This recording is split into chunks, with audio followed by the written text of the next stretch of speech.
Okay. Sounds good. Then, yeah, I welcome all of you to today's webinar on climate-friendly corporate travel with Rewind and SQUAKE. I'm from SQUAKE, but more on that later. I would like to actually start with a little rhetorical question actually on the title of this webinar, which is climate-friendly corporate travel. I'm sure some of you might have even hinted on that when registering for it, but essentially my question is, how climate-friendly can corporate travel actually ever be? And the easy answer to that is, as far as we know, there is no technology that will allow us to move from A to B or move things from A to B in a way that would be climate positive. So actually the real title should rather be how climate friendly, or how can we make corporate travel more climate friendly? Sorry, I see there's someone else joining the call. Yeah, so essentially that's the question. How can we make corporate travel more climate friendly and not climate positive? I'm here today with Jessica from Rewind. I'll give her a moment to introduce herself in a minute. Just before that, on myself, I'm Emil from SQUAKE's Carbon Solutions and Procurement team. I'm essentially responsible for procuring and curating, offsetting and insetting portfolios for our customers. Before joining SQUAKE, I worked in the German Parliament and in public sector consulting. Actually have a background also in political science, and my first touch point with the voluntary carbon market was actually rather also from my thesis, where I looked at the political economy of voluntary carbon credits. So essentially, if countries can gain income from selling carbon credits and what those political effects would actually be, and if it would be good for the economy.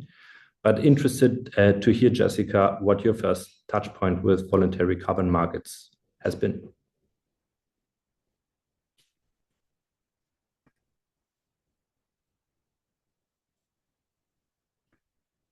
I think I have to unmute you. Yeah, thank you.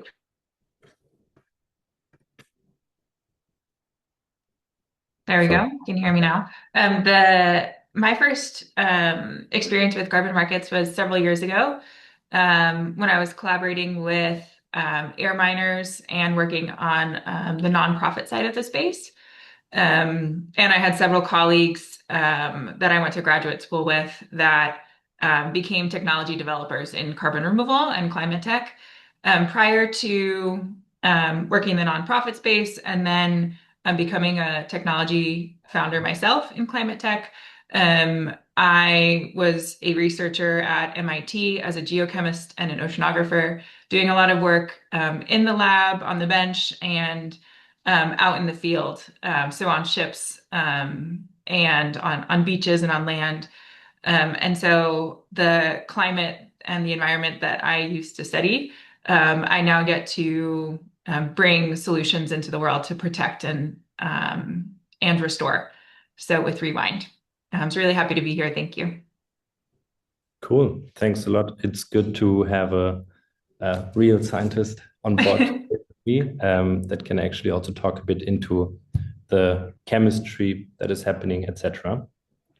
I would like to give you a quick rundown on what you will walk away with today, or what we are going to cover today.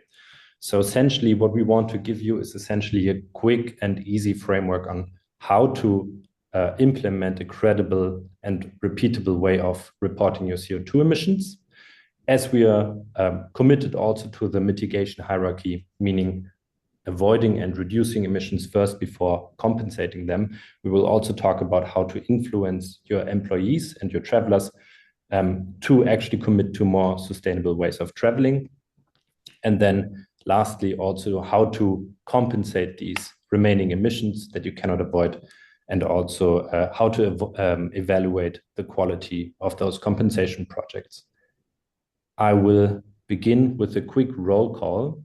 So please type in the chat what your role is in your organization at the moment and what your biggest headache is when it comes to procuring climate projects or actually gathering data for CO2.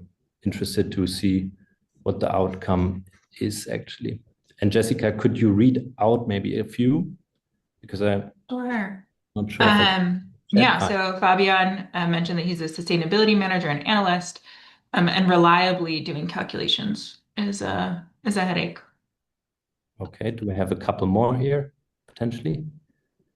Yep. Emma is a senior operations manager, getting started with a low capacity team. I would say Oh, that's a relatable for us as well. We're a small team. I think that's relatable for most organizations at some point. Mhm. So thanks a lot for those that have already typed in their role and their biggest headache. I'm going to go ahead because obviously we don't have all the time in the world, and actually start with what we perceive as the real problem and as the biggest problem. I saw one of the messages in the chat was on calculations, the other one was on team capacity. So it appears that calculation and resources seem to be a problem. Where it really becomes messy, though, is when it is about the data fragmentation and inconsistency. So actually, we see that the calculation itself is relatively straightforward. There are only a couple of factors involved. But what the real problem is that you have a bunch of different data providers and actors involved in the entire setup. So what you can see here in this graphic already is that within one of your business units of an organization, you already have potentially a booking tool that is being used, such as SAP or Citric. You have travel management companies. In some organizations, you even have more than one travel management company. Could even be that one business unit uses one, the next business unit next to you uses a different one. And then, of course, all organizations use multiple airlines, hotel chains, rental car companies, etc. And some also even use a credit card provider to gather data. All of these gather data and deliver it to you at some point, or they don't. Sometimes you have to ask for it. And this really makes it inconsistent, messy, and fragmented. And therefore, that causes a lot of problems, especially for small teams. And that has a lot of hidden cost attached to it. So firstly, your reporting becomes very slow, becomes more of an annual drill than of something that you can do in a live way. Because you do this in an annual way or even biannual way, you don't really get comfortable with the way how you do it, because you never get really, I don't know, acquainted with the process of doing that, because it's an end of year push. That means you don't really trust the numbers. It becomes unreliable. The finance and procurement team might notice that this is not really reliable, and then they might also not give you the budget that you need in order to address the remaining emissions that you may have. So what we see here then is essentially a no action loop, and the insights actually cannot be drawn from the data because the data quality isn't good enough, and essentially no emission baseline that is clear causes actually no compensation. And I think all of you that have joined the call today have an intrinsic desire to support compensation and climate contributions. Otherwise, you wouldn't have joined today. What we have tested with a couple dozen different corporates and have seen in the market work out very well is essentially a 3-step framework. So firstly, you need to implement a credible way of reporting your emissions, how to measure the emissions in a consistent way that is not fragmented and that is also easy to manage for smaller teams. Secondly, because we're committed to the mitigation hierarchy, you need to influence your travelers to make decisions that are actually causing less CO2 emissions. And then lastly, you want to compensate the emissions that you cannot avoid. If you step one of the steps, then you might either have a good way of reporting, but actually no action, or actually you have action such as compensation, but no flash behind it and not really drawing any insights from it. Let's go a bit into more detail on all of these things. When I talk about measuring, it really comes down to consolidating all the data streams that you have.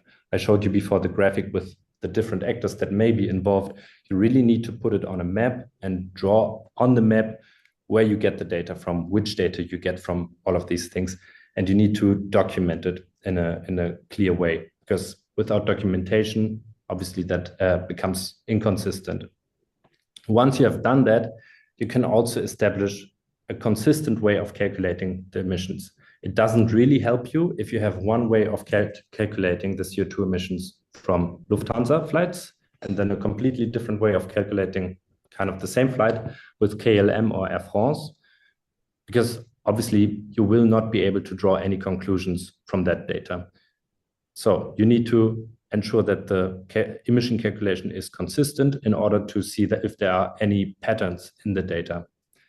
From documenting all of this, you will also then be more prepared for audits. And I don't know if you have ever been in that position, but it's a relatively unfavorable position to be in. If an auditor asks you for something and you actually don't really know how it was done. Secondly, you want to influence your travelers. As I said before, most action fails because it happens too late. And what I mean with that is it doesn't really help at all if you have an annual report in 12 months on the emissions in 2026 that then sees, actually we had more CO2 emissions than the year before, even though we didn't grow or something like that. So what you really need is something that drives the action already tomorrow or next week when I'm booking a flight potentially to New York. And what we see here is that you need to essentially shift the behavior of your travelers when intent meets reality. Some ways on doing this are seen here on the right side. So you need to make the better option very obvious to your travelers. This is here a screenshot from a booking tool. So one of the ways would be, for instance, of showing for this same travel route, you could also be taking a train. For Madrid, Berlin, rather unlikely. But in that example, it could be something that you really show, actually, there's a direct flight, rather take the direct flight instead of taking a connecting flight. This way also allows you to add some default policy rules for traveling, such as if it's below 400 kilometers, you shouldn't be flying, you should be taking the train. And this really allows you to communicate also with your travelers. And lastly, it allows you also to put some sort of an internal carbon tax on top of the travel cost. As you can see here, we have the round trip cost of 312, and then a fare with a CO2 fee, which is based on the CO2 emissions of this travel. And essentially that also allows you to influence and steer the the travel behavior of your travelers. What you gain from that is that you actually can get decentralized contributions for a central budget of climate contributions that you can use to address the emissions that you cannot avoid in the near term. More importantly, also, you make it very transparent to your traveler, because you show every time that they book a travel, you show them essentially how they can mitigate it or how it is being mitigated by your organization, for instance, with some projects or with sustainable aviation fuel. And that essentially also steers the behavior much better than, for instance, sending, annual newsletter at the end of the year where you communicate, hey, we also actually bought a couple of certificates for our organization for the business travel that happened. When it comes to compensating at the very end of the step, I'm seeing someone else is joining. You do want to consider choosing a portfolio approach. This is what we see a lot of organizations do. This helps you on the one hand to hedge the risk by not putting all the eggs in one basket. It also helps you to accommodate the different priorities of different customers, of different stakeholders in your organization. Maybe you want to contribute to carbon dioxide removal projects. Maybe someone else in your team would rather support a local climate project. So this helps you actually to have all of the different options in the same basket. And very importantly, it also allows you to meet the price point that you need to meet in order to convince procurement. When we look at how you choose the projects in the portfolio, you obviously have to consider the quality of the projects that you're choosing.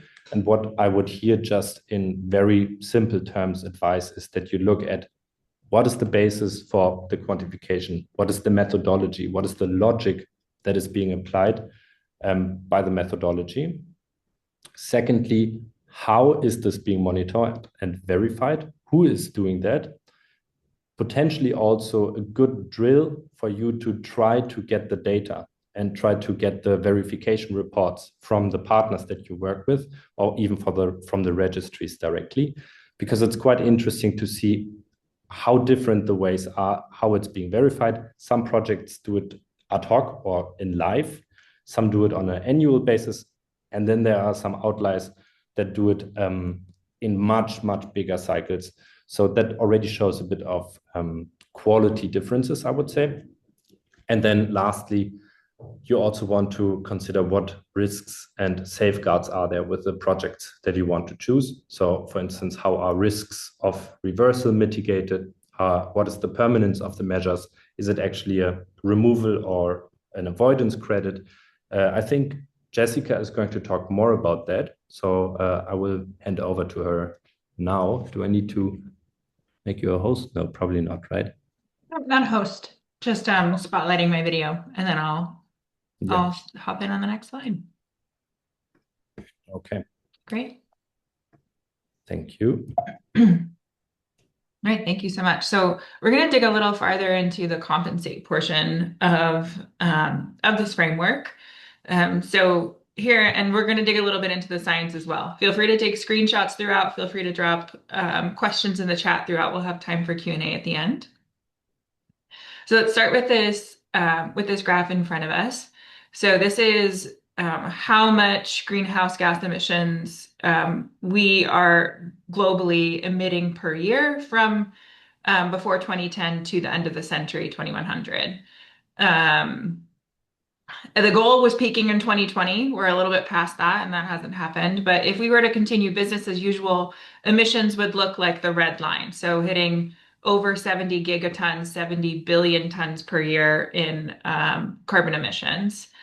If we reduce emissions through lower emissions technologies, renewable energy, more efficiency, then we can reduce our emissions by the gray portion. So that's avoided emissions.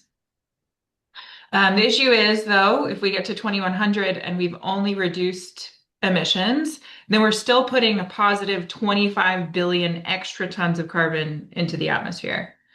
We're already feeling the effects of climate change, and that's only going to get worse. And so to avoid the worst effects of climate change and make sure the Earth is a healthy place for us to live and survive on, scientists have a consensus that we need to get below 2 degrees Celsius of warming, which means we got to start pulling CO2 out of the atmosphere and undoing what's already been done. So the remaining emissions, once we get to 2100, is that area in blue. And the only way to get rid of those remaining emissions and to get to net zero is to have negative emissions. And negative emissions means pulling CO2 out of the atmosphere.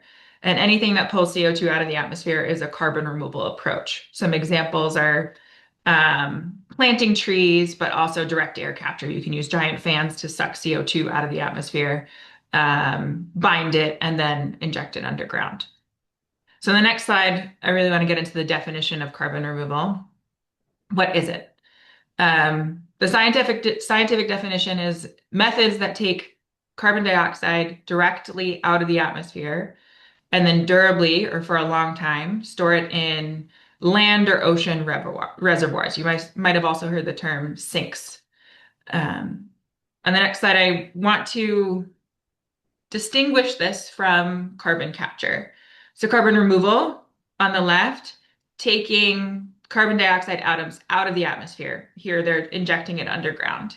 That counts as negative emissions.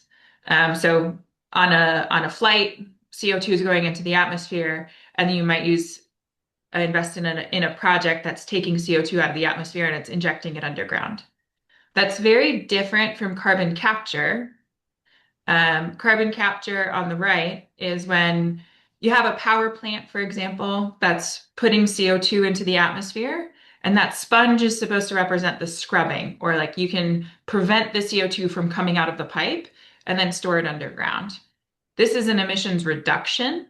So carbon capture is reducing the amount of emissions that comes out of a power plant, but it's not taking CO2 out of the atmosphere. Like we would keep going along that red line from earlier if we only did avoidance or emissions reduction. So the key thing is I think many of you here know this, but just want to make sure it's really clear that we need both emissions reductions and carbon removal. And it's important to start doing both of those things now. It's not a trade-off. It's like it's a yes and. Okay, let's go to the next slide and dig into carbon removal a little bit more. It's important that we're evaluating what good carbon removal looks like, because we want to make sure we're investing in projects that have a long-term and positive climate impact, right? We want to avoid greenwashing accusations and all that. So first is you want to look at the durability of that project. So how long is that carbon going to be stored for? Should ideally be stored for hundreds to thousands of years. And also that it has a low risk of reversing. Again, feel free to take screenshots or ask questions and we'll get to them at the end.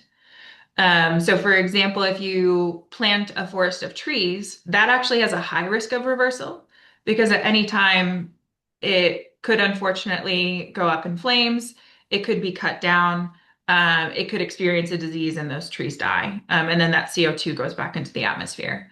Whereas injecting CO2 into a well after it's been captured at a direct air capture plant, that's going to have a really low risk of reversal because it's being injected, thousands of meters underground, under geologic formations. The second thing that's important to look at is leakage. So leakage meaning not is it going to leak out of the reservoir, but is it going to cause more emissions somewhere else? So like market leakage. And good carbon removal projects will not cause more emissions somewhere else. Like what's the point of having a project if it's going to then cause more carbon to be released by another process? Like that's something you want to avoid. So good projects have low leakage. Third, you might have seen the term MRV a lot. That stands for measurement, reporting, and verification. Overall, it just means you want the project to be very measurable, high measurability, that there's a high certainty that you can measure how much carbon was taken out of the atmosphere. It's able to be verified for third parties, and also that it's registered on a trusted carbon removal registry. Isometric is one of those registries. Fourth, good carbon removal projects are additional. That means there's net new carbon removed from the atmosphere, and it's not taking credit for something that would already happen. You'll hear this as like additionality, and there's lots of resources out there on how to judge or measure additionality. You don't have to do that all yourself. And then five, this one can really vary for different companies. Obviously, everyone wants the projects to be safe, compliant, and meet environmental standards, but there's so many different types of carbon removal projects that create different positive social and environmental impacts that are not just reducing carbon in the atmosphere and preventing climate change or reversing climate change. For example, like ecosystem restoration, shipping company we work with, for example, that does a lot of their shipping over the ocean. They care a lot about protecting the ocean and restoring it. And so most of their compensation investments are in ocean carbon removal projects. So projects that use ocean as part of their technology and that also benefit the ocean. So the co-benefits and the types of co-benefits you want to support, if you're thinking about, oh, we're compensating emissions for a travel program, you may want to not just compensate the right amount of emissions, but also choose a project or choose a series of projects that match your company's values. So keep that in mind when you're looking at different types of carbon removal projects. So good CDR might be different to you than it might be for a different company. Okay, next slide. Feel free to take a screenshot of this. I'm not going to get into detail on all of these resources, but most importantly, I just want you to remember to not try to do it all alone. And you don't have to start big. You can start small, and use trusted resources to help you. So Frontier, they're a leader in the carbon removal purchasing space. They have a lot of resources on specific carbon removal pathways. They have free offtake agreement templates that you can iterate on, and even more. So please use those resources. The recent 2025 report from Microsoft and Carbon Direct has a lot of great information if you want to dive deeper. Oxford published their principles for net zero aligned carbon offsetting.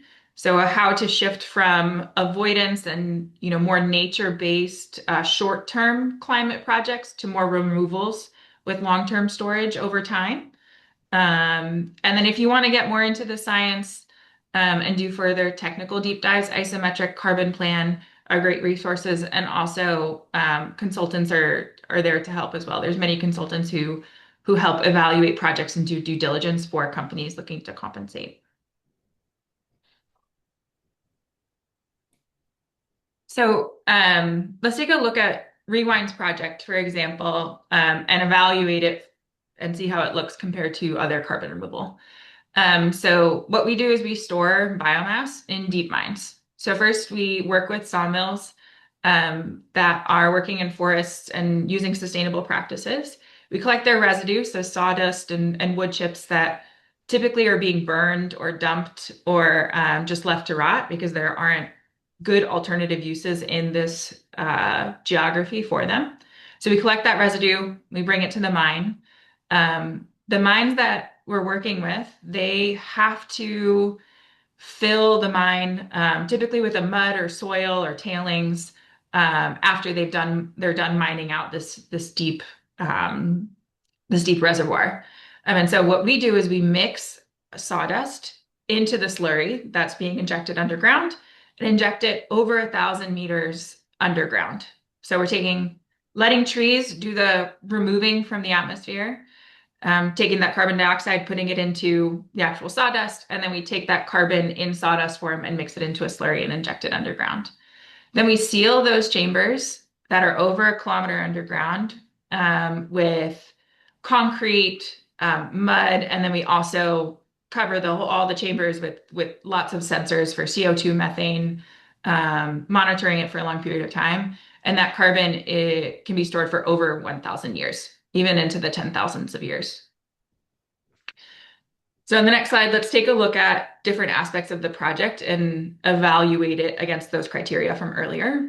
The durability is over 1,000 years, and because the storage is over 1 kilometer underground, the reversal risk is low. Leakage, it's low because we're only using waste from sustainable forestry practices. And in the country of Georgia, forestry is very important to them, and having a sustainable forestry industry is to their economy. So very well regulated. Measurability, highly comprehensive, like monitoring and measurement program, looking at every single truck of sawdust, doing measurements on every truck, weight certificates at every step of the way, and many sensors, and also monthly physical tests. We're registered with Isometric, which is like the leading high integrity, durable carbon removal registry. The project is additional because without carbon credits, the revenue from that, this wouldn't happen. The mine would have no obligation to mix sawdust into their backfill and inject it underground. So it's not taking credit for something that would happen anyway. This would not occur. We're also aligned with isometric standard, verified by third parties for engineering, safety, environmental standards, and there's 7 different sustainable development goals that are supported by this project. Some of them are like reducing air and water pollution in the region. I'm particularly excited about how this project helps the folks that typically only have mining or coal mining jobs available to them to transition into more green and climate positive jobs. This is a very remote region in the country of Georgia. So giving them those opportunities and new training to do different kinds of jobs is awesome. And we can go to the next slide. So that's it for what we have to present. We wanted to keep this jam-packed and really actionable. So we'd love to hear, your questions in the chat, and we'll start answering those. Okay, so from Anastasia, I'll take this first one. Do we collaborate with local stakeholders and policymakers where the projects are located? They should also, I guess they should also be positively motivated, for instance, with job creation or more to foster projects on the ground. That's Anastasia, that's a really great question. So we collaborate with them fully. I mean, they're actually the main operators on the project. We do the sensor installations and the monitoring and the sales of the carbon credits. But the mine itself is actually very excited about being able to add like additional revenue to their portfolio.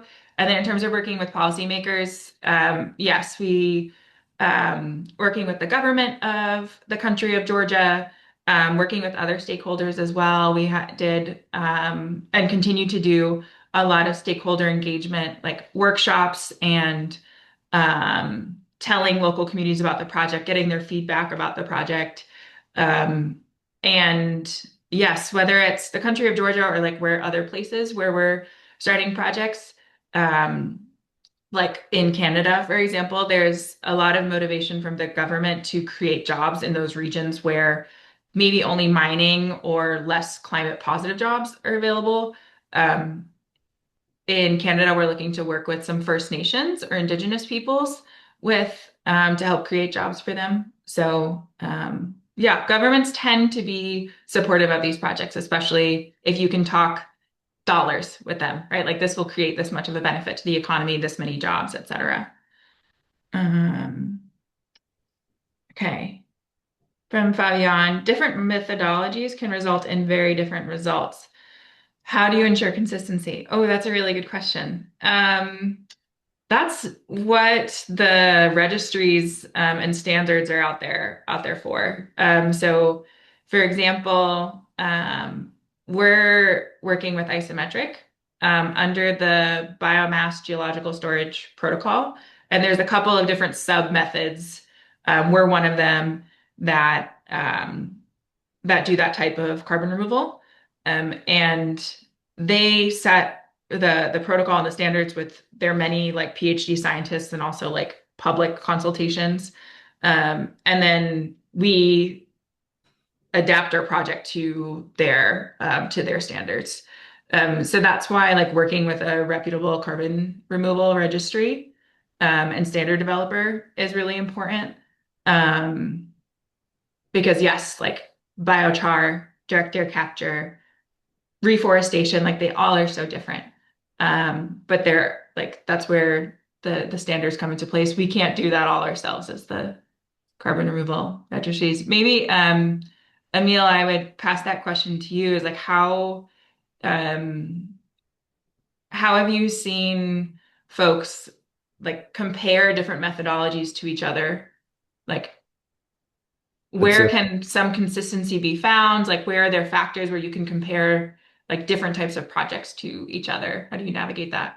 Yeah, that's a very, very, very detailed question, I would say, with regards to different methodologies for CDR. So obviously, as you said, the different registries have slightly different methodologies.